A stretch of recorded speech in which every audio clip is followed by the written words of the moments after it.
hak paten atau hak intelektual itu sekarang memiliki peran yang sangat penting dalam peradaban ilmu pengetahuan.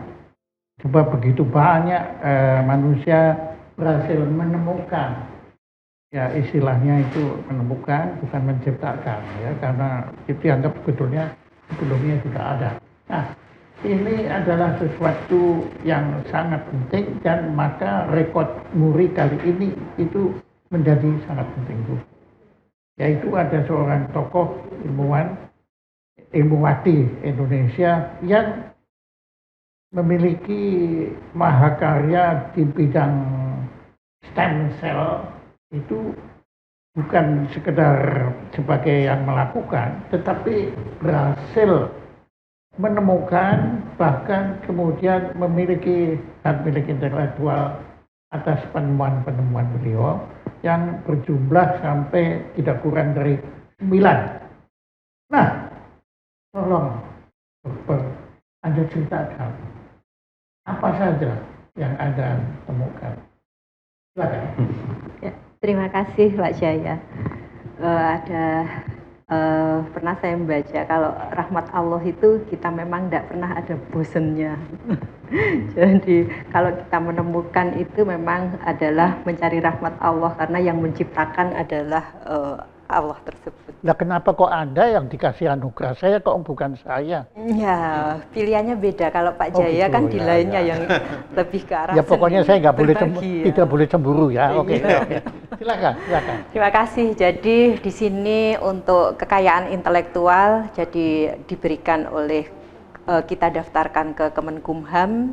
Jadi nanti dari sana itu dicek. Kemudian setelah memang tidak ada saingannya, istilahnya itu tidak doubling, maka kemudian akan diberikan seperti itu.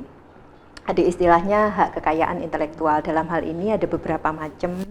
Jadi kalau yang saya dianugerahi untuk ditemukan itu dalam paten sederhana, kemudian hak cipta. Jadi kalau paten sederhana, kalau yang paten itu kita memang pengurusannya kurang lebih 4 tahun Pak Jaya untuk sampai di approve. Nah itu ada beberapa topik. Yang pertama yaitu untuk rekayasa tissue engineering. Jadi kita mengkombinasi antara jaringan dengan sel untuk luka-luka pada orang-orang diabetes. Karena selama ini kita tahu kalau pasien-pasien diabetes itu lukanya sulit sembuh. Sehingga kalau begitu kita perlu membuat suatu modifikasi stem cell dengan jaringan sehingga untuk membuat bridging sel itu bisa tumbuh untuk menutup luka tersebut. Kemudian yang kedua kita juga membuat dan itu sudah berhasil? Alhamdulillah sudah, karena sebelum itu kita daftarkan maka kita sudah menyobanya, baik itu di laboratorium maupun di hewan, seperti itu. Kemudian yang kedua, rekayasa jaringan untuk sel punca atau stem cell ini untuk percepatan penyatuan implan gigi. Jadi kalau dulu implan itu mungkin penyatuan untuk penulangan, istilahnya osteointegrasi itu kurang lebih 3 bulan ke atas. Maka dengan dikombinasi antara stem cell dengan scaffold, istilahnya matriknya di sini, maka diharapkan terjadi percepatan dalam waktu 1 bulan. Seperti itu. Juga terbukti? Alhamdulillah sudah, dan juga sudah ke pasien kalau ini. Kemudian yang ketiga itu kita ada prototype. Jadi ini dulu masuk disertasi S3 saya dan rencananya insya Allah akan berlanjut ke penelitian di hewan, yaitu kita membuat prototip limfosit. Limfosit T CD4 itu kan masuk di dalam salah satu sel di mana sel imun ini oleh HIV itu diserang. Jadi kenapa pasien-pasien HIV itu imunnya drop karena virus HIV ini menyerang limfosit tersebut yang justru merupakan tentara untuk imunnya tubuh. Nah di sini kita membuat prototip bagaimana limfosit TCD4 ini tidak bisa diserang oleh virus HIV. Nah itu kita modifikasi antara gen.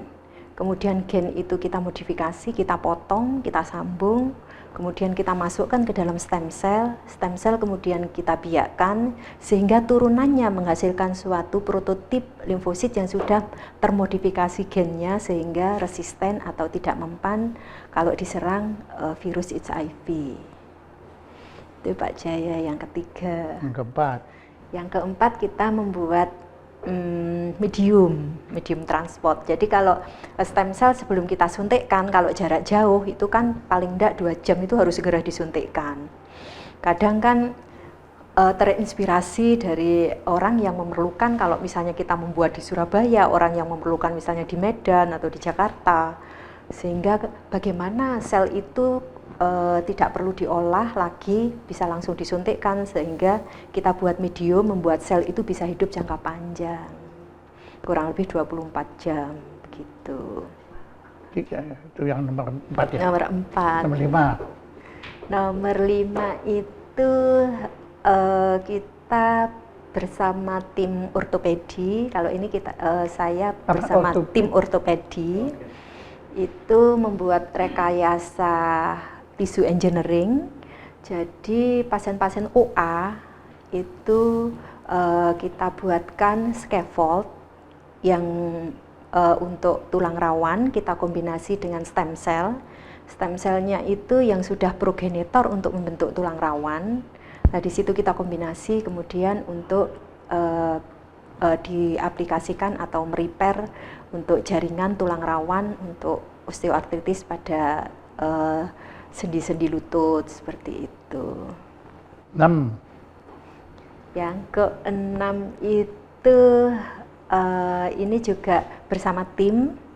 Ini kami mematenkan untuk stem cell, metabolit stem cell yang dari plasenta, kemudian untuk kita buat regenerasi kulit untuk serum anti aging. Tuh. Kalau 7 itu ya hak cipta. Ini hak cipta kita untuk diseminasi, rekognisi, dan untuk supaya bermanfaat untuk teman-teman yang ingin belajar itu membuat tulisan untuk hak cipta terkait basic science. Jadi keilmuan dasar terkait stem cell itu apa, gambarnya kayak apa, terus bagaimana mereka berproliferasi, berbiak seperti itu. Jadi basic science dan metabolit. Kemudian seterusnya yang ke-8 itu terkait juga belum ditanya langsung ya. Oke, ya terus ya. Itu juga terkait basic science langsung 9 ya. Dan jaringan dan bioengineeringnya. Kemudian kalau yang 9 itu kita closingnya istilahnya itu riset dan bagaimana aplikasinya untuk stem cell dan turunannya ini. Itu sih Pak Jaya.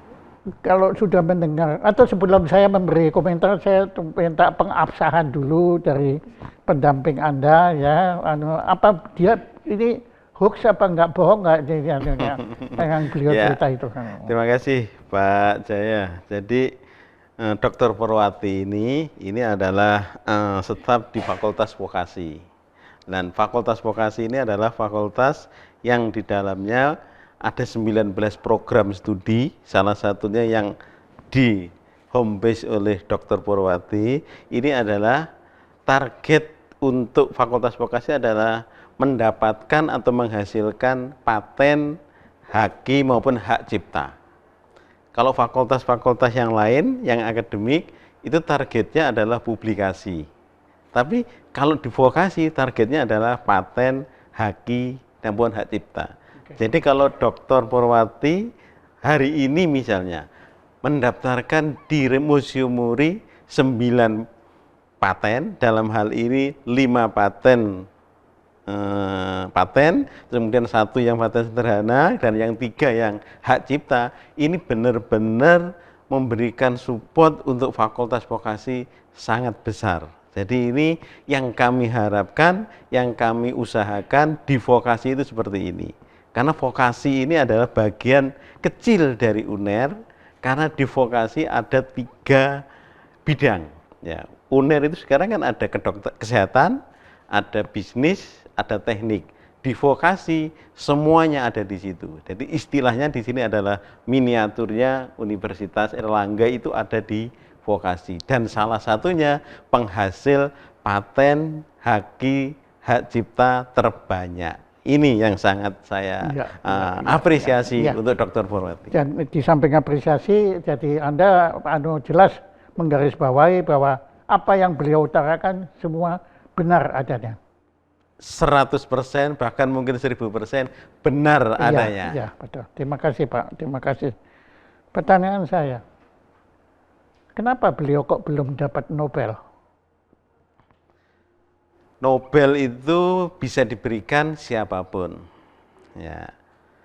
Kalau hasil yang diberikan, hasil yang didapatkan bisa untuk seluruh umat manusia.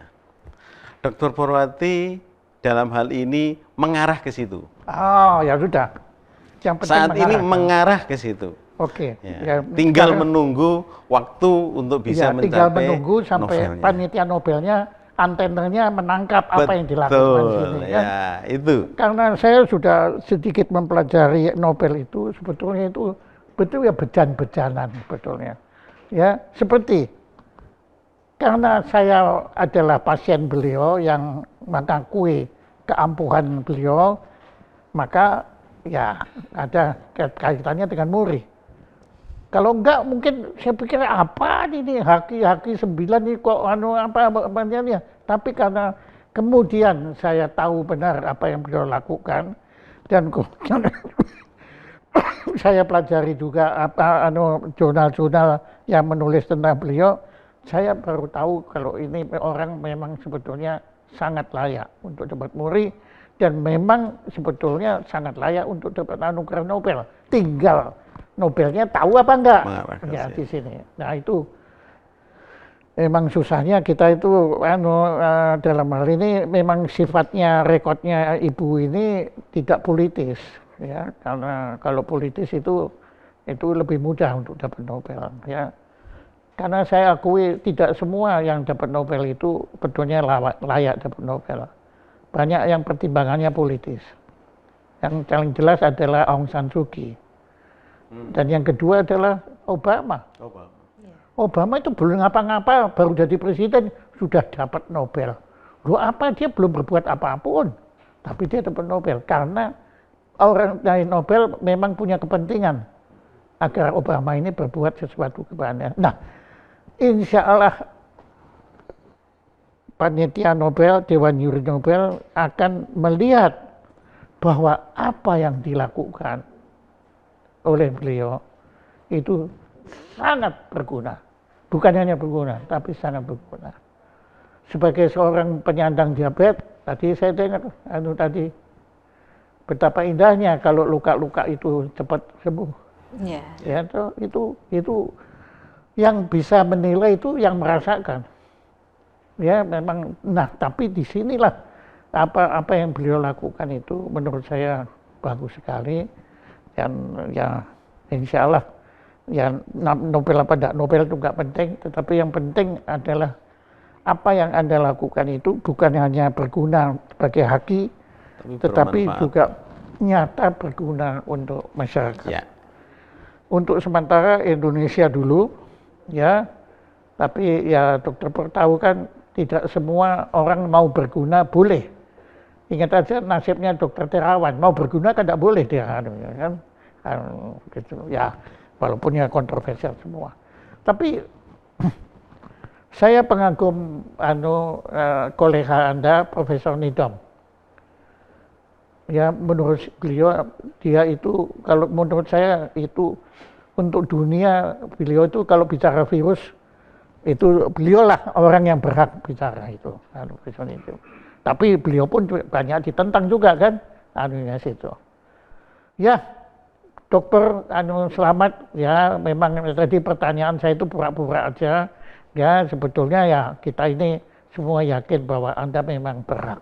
Layak sekali. Ya, dan Muri ini hanya melengkapi, mendukung supaya perjuangan Anda ini bisa lebih dikenal. Ya, dan ya itu dia. Dan ya kalau dapat Nobel ya syukur alhamdulillah, nggak dapat juga nggak apa-apa. Ya, nggak apa-apa dapat karena Muri tidak kalah penting ketimbang Nobel. Ya umur sedikit kan boleh kan. Banyak juga nggak apa-apa. Oke, nah apa yang saya belum tanyakan menurut Dokter perlu kita ketahui mengenai perjuangan Anda di jalur stem cell ini? Stem cell. Apakah boleh saya agak sedikit nekat saja, bolehkah saya menilai bahwa masa depan kedokteran ini akan ditentukan oleh atau minimal dipengaruhi oleh stem cell? Ya, makasih Pak Jaya. Jadi memang pergeseran dari medical therapy itu mengalami pergeseran. Jadi yang kalau dulu itu kan memang dari bahan sintetis, obat-obatan kimia, chemical. Sekarang itu sudah mulai bergeser ke arah biological medical therapy. Jadi biological medical therapy, apakah itu stem cell, isu yang paling seksi di dunia ya, dan Indonesia di dunia-dunia lain saling berlomba-lomba mengembangkan, maupun modifikasinya. Modifikasinya itu meliputi fusi antara gen kayak gitu. Jadi istilahnya gen engineer. Jadi gen engineer salah satunya kalau yang tadi saya di Haki itu di paten itu adalah contohnya pembuatan prototip. Jadi yang gen itu dimodifikasi, kemudian itu nanti dikombinasikan dengan stem cell seperti itu. Kemudian ada juga molekuler. Kenapa kok namanya stem cell? Stem itu batang, sel itu sel. Kenapa kok enggak sel aja kok pakai stem? Karena stem cell itu sel yang masih hulu. Kalau sel itu unit terkecil dari struktural yang secara fungsional masih bisa berfungsi. Tapi kalau stem cell di sini adalah sel yang masih hulu, yang nantinya dia punya sifat untuk berproliferasi, yaitu memperbanyak diri, dan berdiferensiasi untuk berkembang biak. Kalau sel enggak? Kalau sel itu, kalau di dalam terminologi ini sudah tidak untuk berdiferensiasi lagi, jadi sifatnya sudah unipoten. Nah, yang mutusin bahwa dia tidak berapa tadi namanya? Berproliferasi, jadi memperbanyak diri. Ya, itu siapa? Ya merupakan hasil daripada riset-riset Pak Jaya. Jadi, riset yang berdasarkan hipotesa atau betul-betul? Berdasarkan literatur dan juga sudah kita buktikan. Juga perhitungan matematik? Perhitungan matematik sepertinya kalau itu doubling berdasarkan mitosis. Jadi kalau pembiakan sel itu kita amati, ya.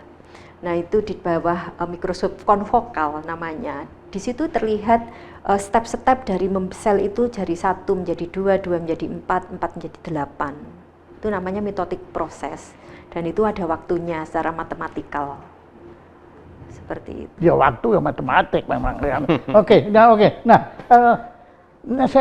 karena saya itu sedang mencoba memahami sebetulnya yang kalau saya lihat batu kan selalu dibilang benda mati kan. Batu itu kan benda mati. Batu kan konon ya kan pokoknya dibilang itu benda mati. Nah, kalau saya itu benda hidup. Sebetulnya yang membedakan antara mati sama hidup itu apa? Kalau secara harfiah hidup itu bernafas gitu ya Pak. Tetapi kalau kita secara molekuler, hidup itu mampu untuk membelah diri, beranak pinak, menurunkan. Jadi ternyata bernapas dengan reproduksi ini ada dua sifat yang dikandung oleh apa yang disebut hidup. Iya. Begitu. Kalau tidak bisa reproduksi, itu tidak hidup. Bukan. Seperti. Nah kalau mandul. Kalau itu lain lagi Kak. Kalau mandul itu kan sudah satu demi satu ya. Tetapi ini kan sifat keseluruhan. Alah, jawabnya kok gitu sih.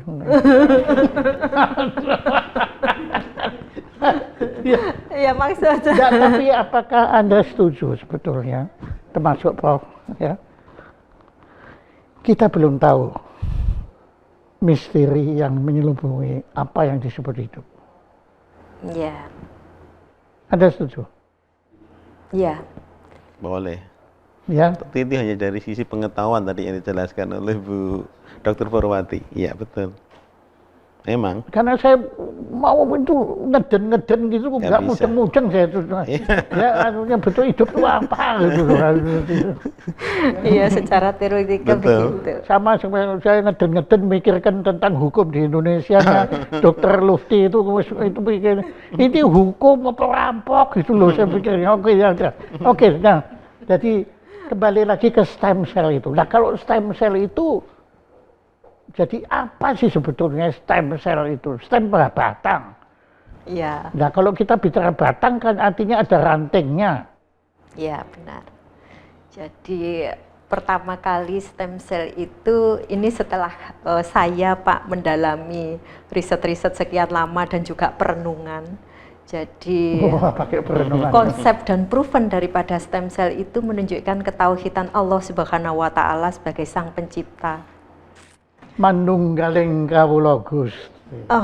Jadi di sini yang awal yang harus ada sebelum semua tercipta.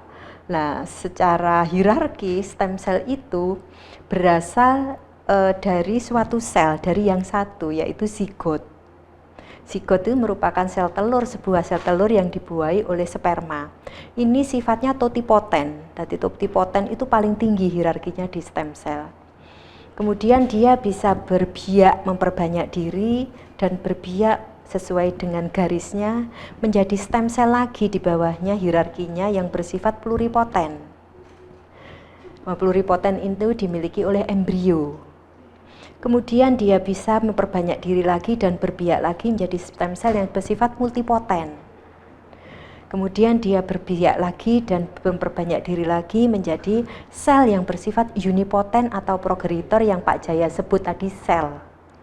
Nah, sel ini sudah tidak bisa berbiak lagi karena dia sudah sesuai dengan jaringannya atau di situ komunitasnya. Jadi kalau misalnya membentuk pankreas, sudah membentuk jantung, sudah membentuk liver, sudah membentuk otot, sudah membentuk tulang, mata, itu komunitasnya sudah sel-sel namanya. Termasuk otak? Termasuk otak, seperti itu. Jadi hierarki paling tinggi sama hierarki paling rendah menjadi bermiliar-miliar sel membentuk suatu tubuh yang utuh. Kok ukuran tinggi rendah itu apa? Itu hierarkinya, Pak. Bukan nilainya? Bukan, jadi hierarki itu kemampuan untuk sel itu nanti berbiak dan memperbanyak diri itu menjadi macam-macamnya. Jadi kalau misalnya totipoten itu mempunyai kemampuan untuk membentuk individu baru. Jadi kalau orang mau cloning, ya, jadi masuk di dalam hierarki totipoten. Kemudian kalau yang multipoten itu embrio, jadi dia nanti berbiaknya itu menjadi 3 lapisan. Jadi lapisan ektoderm, mesoderm, endoderm itu nanti kalau ekto nanti salah satunya membentuk otak, kemudian membentuk mata seperti itu. Kalau yang meso nanti salah satunya membentuk jantung, membentuk tulang, membentuk usus, organ-organ dalam. Terus kemudian kalau endo itu nanti kayak yang sumsum tulang seperti itu. Kemudian berbiak lagi di bawahnya yang sifatnya multi itu stem cell dewasa itu masih 2 garis. Jadi ektonya tidak bisa, tapi dia bisa meso sama endo. Sehingga kenapa kalau misalnya orang sakit misalnya tulang sama organ-organ dalam, maka kita ngambilnya stem cell multipoten cukup. Kalau misalnya pasiennya itu sakit otak, maka kita kalau multipoten agak kesulitan. Sehingga kita harus mendediferensiasi, membalikkan sel ini dari multi menjadi yang lebih tinggi. Sehingga dia bisa nanti berdiferensiasinya itu menjadi sel-sel otak. Seperti itu. Ya, Anda ngomongnya demikian rumit sehingga saya nggak bisa bantah. Udah, nggak mudeng semua saya. Nah, tapi oke lah, begini ya, tapi mendengar Anda semua itu, kan orang itu ada yang menganggap bahwa ilmu pengetahuan stem cell ini itu mengarah kemudian, kan ini sementara kan masih disebut rejuvenasi, jadi rejuvenation. Ya, rejuvenate ya. Cuma nanti apakah mungkin bahwa manusia itu tidak akan mati?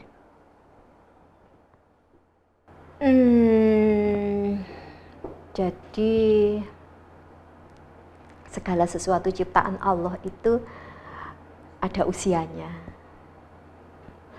Jadi insya Allah itu sudah ketetapannya ya Pak ya. Kemudian kalau di dalam. Jadi artinya nggak mungkin. Ya. Ya toh, ya udah.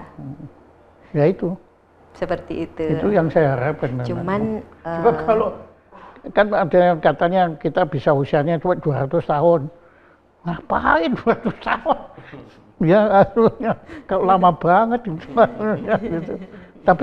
Tapi tetap Anda ini kan berusaha seperti juga teknologi transplantasi dan lain itu kan tujuannya kan memperpanjang atau menyempurnakan mutu kehidupan kan sebetulnya. Ya. Jadi basicnya itu sebenarnya memang benar Pak, kalau stem cell itu rejuvenasi atau regenerasi. Jadi tujuannya adalah misalnya pankreas itu rusak, maka di situ diregenerasi, di repair, dibawa ke bengkel istilahnya untuk diganti spare partnya sel-sel itu supaya itu bisa balik lagi. Paling enggak ada perbaikan lah seperti itu. Jadi sel-sel tua itu diganti dengan sel-sel yang baru di situ. Nah kalau saya empedu saya kan sudah diambil. Apa Ibu bisa bikinkan saya empedu baru? Insya Allah kalau menggunakan tisu engineering bisa. Hah? Jadi kayak misalnya yang kita kolaborasi riset dengan Moskow, Rusia. Putin. University of Moscow itu kita membuat kidney dari secara artifisial. Itu sebagai matrik kemudian ditumbuhkan dengan sel. Kemudian kita juga sudah men-challenge beberapa misalnya liver, kemudian paru-paru kita decelularize, kita hilangkan sel-selnya. Kemudian matriknya itu kan kosong, tidak ada selnya. Itu kita isi stem cell. Dalam beberapa bulan insya Allah sudah mulai tumbuh. Jantung? Jantung dimungkinkan juga, cuman prosesnya mungkin perlu waktu beberapa bulan membikinnya seperti itu. Brain. Kalau brain belum tahu saya. Tapi kalau kita ada kerusakan brain, insya Allah kita bikinkan sel neuron. Jadi kita driving stem cell itu menjadi sel neuron, kemudian diimplantasikan untuk mengganti sel-sel otak yang rusak. Ya karena brain kita ini sudah mampu menjelaskan semua organ tubuh, kecuali dirinya sendiri. Nggak bisa itu seperti mau gitu mumet ya. Dokter Pur, terima kasih Anda mau meladeni pertanyaan-pertanyaan jahil saya, itu kan jahiliyah sebetulnya pertanyaan saya itu tidak perlu diajukan, tetapi Anda mau meladeni juga ya, karena Anda kasihan sama saya. Tapi Pak Dekan, beliau dekan ya? Iya, Pak Dekan, ya. Saya nggak tahu apakah Anda beruntung punya Dokter Pur atau Dokter Pur beruntung punya Anda sebagai dekan. UNER beruntung mempunyai SDM seperti Dokter Purwati. Itu pengakuan Anda. Pengakuan Anda. Alhamdulillah ya, sesuatu itu kan dilakukan timbal balik ya Pak. Alhamdulillah saya juga beruntung dibesarkan UNER, seperti juga dibesarkan Pak Jaya begini. Kan nggak ada yang bisa sendiri, semuanya harus bersama-sama. Saya kalau dengar begini ya sebetulnya saya mengharapkan politisi, pemimpin-pemimpin kita itu bisa berpikir seperti Anda. Kan pemimpin kita pada saat ini masing-masing merasa yang paling beruntung, dan yang lain itu nggak ada lah. Padahal nggak mungkin ya mereka bisa memimpin negara ini sendirian, nggak mungkin. Yeah. Itu harus merupakan satu gotong royong. Tapi ya itu kalau sudah bicara kekuasaan itu kan orang lupa. Dan untung Anda kan tidak ada kebutuhan kekuasaan kan. Anda justru butuh keleluasaan untuk bisa mengembangkan ilmu Anda. Di universitas memang harus diciptakan hal-hal seperti itu. Kolaborasi, memberikan keleluasaan sebesar-besarnya, orang yang bisa berkembang, berinovasi, berkreativitas. Itu kita ciptakan di Universitas Airlangga. Ya, kok Anda bilang di Universitas Airlangga? Kok nggak enak gitu? Artinya di universitas lain nggak ya Pak? Bukan begini, di universitas disitulah letaknya kalau Tapi, ingin berkreativitas. Secara prinsip di seluruh universitas, tapi yang saya tahu kami ada di Universitas Airlangga. ya. Bicaranya mulai kayak politisi juga.